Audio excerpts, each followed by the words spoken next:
Hello, this is Mike, NoStressMike.com. I want to, I had a comment, and I get this really a lot. And that's, uh,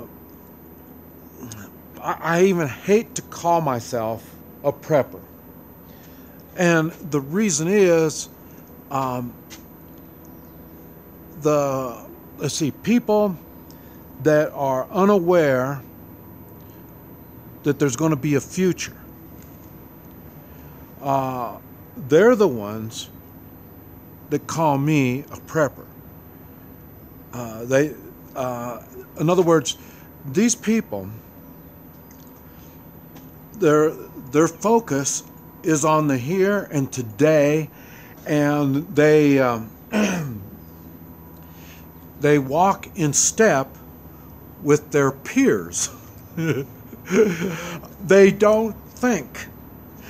And I've talked about them like cattle. I remember I told you I'm from Oklahoma, and we raise cattle, and I'm just amazed how the cattle, they will all graze in the same field. They won't look up and say, hey, the grass is better over there,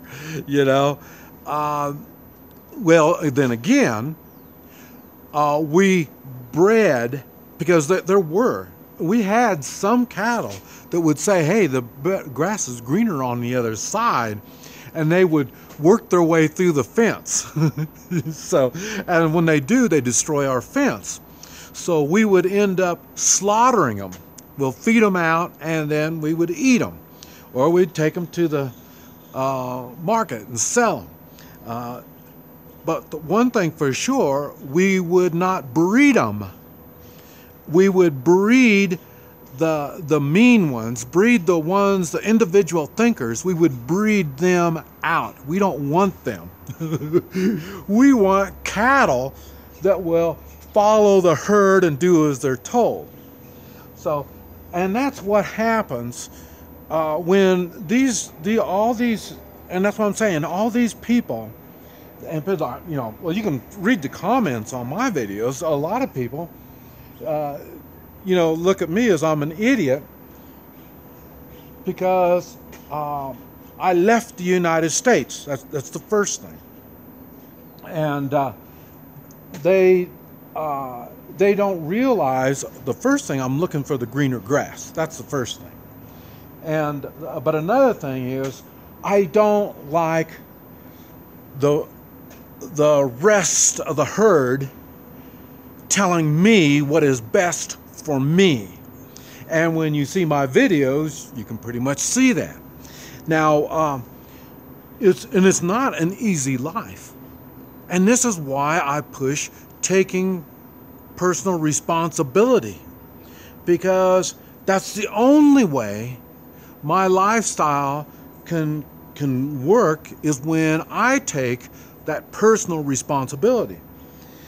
And the so-called preppers, that's what they are doing. They are taking personal responsibility. They're looking ahead. What is it in the future that I need to be concerned about? And I can either wait, and when shit hits the fan, I will react. Whatever, right or wrong, I'm going to react to it. Or I can look ahead and see, this may happen, this may happen, this may happen, and start preparing for it. Now, I've also mentioned that there's going to be gun confiscation. They're going to take your guns.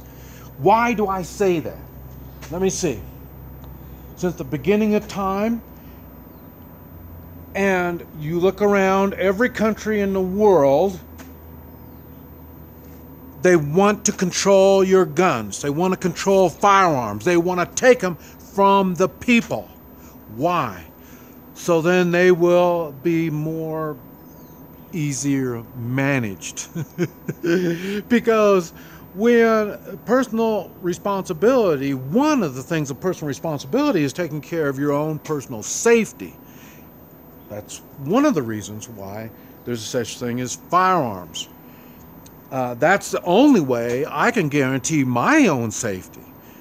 And I'm not saying it's a 100% guaranteed, but what I am saying, without one, there's little to no guarantees of any personal security. Now, if I know guns are going to be illegal, they're going to be confiscated, they're going to take it away from me, why would I possibly do like I do now? I have many guns. Some are buried. I have guns in most any country that I've put any time into. And legal or illegal, I still have them. If I don't have them, I have access to them. That's the first thing, whatever country I go to, the first thing I do is get access to firearms. Okay, now, like I said, okay, why would I want guns if I knew they're going to be confiscated? Because I know it's a necessity. That's why I have them. Okay, now, one of the other things is, you hear me talk about gold and silver. I have gold and silver as worth, not an investment. As an investment, you would buy it when it's cheap and sell it when it's high. I don't. I accumulate it, kind of like my guns. I just accumulate them. And I get more, and the same thing with my gold and silver. I bury it. So I'm not taking it out and playing with it and stuff like that. I don't. But why do I have it? Because one of these days, I'm going to need access to firearms. Maybe. Now, when that time comes, I'll probably need food. I'll probably need shelter. I'll probably need help. The people around me.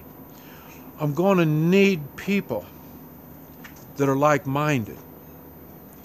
Because when it comes to the point where you need firearms, you're going to need the rest of that stuff. Now, I may not have that stuff. But what I will have is gold and silver. And I've mentioned it, I use copper, gold, and silver to bribe. I use it to make me stand out.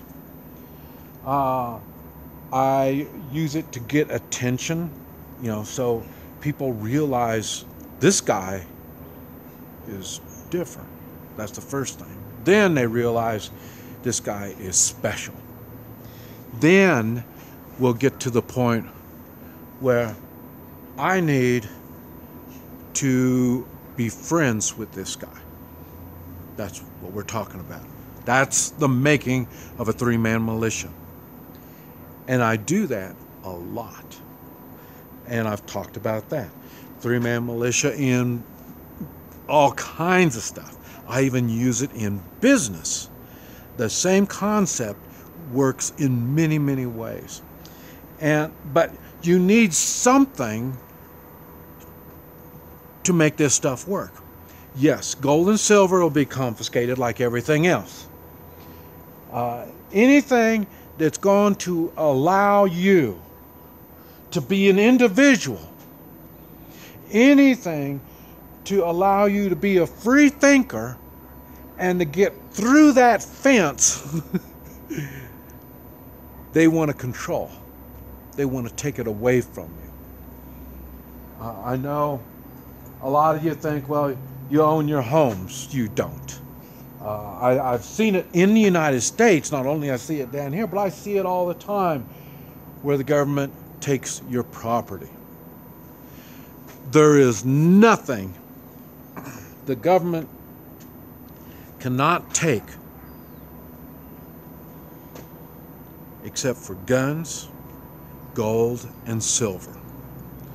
But if you only have one, you can lose it.